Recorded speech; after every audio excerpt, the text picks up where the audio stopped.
Ako din po ay isang guro. Actually, 27 years akong nagturo. Medtech, nursing, physiotherapy, midwifery. Yan po ang mga nagkaroon ng course ng mga medical students po. Aktibo pa rin po ako. Hindi pa ako retired. Kayo mga retired. Ako po hindi pa. Well, of course, siguro dahil sa linya ko, saka aktibo ito yung patuloy kong pagsiservisyo.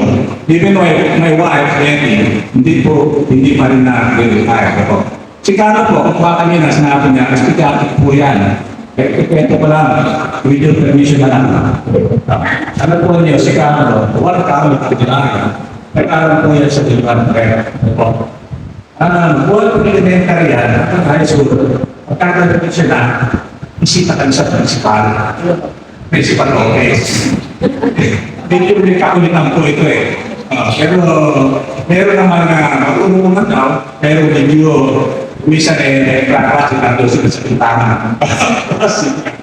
Kaya nag-aaral siya sa Pakistan University, nursing din, ayun nakagaling ng nagulat ako. Pero siya pa lang, kumapila ka na alam ko na mahilig sa politika ako eh.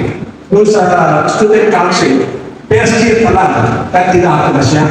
At nagpapatulong siya, paano daw ba magsasalita.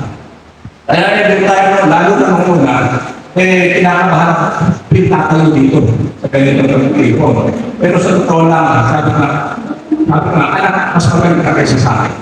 Kasi nakita ko siya, bago pa lang, pero nakakagsalita siya ng direksyon. Hindi ko tulad ko, umara, sinasabi ko na ako siya, hindi ba yan, taga-progresyon ang tipo. Ganun na ako.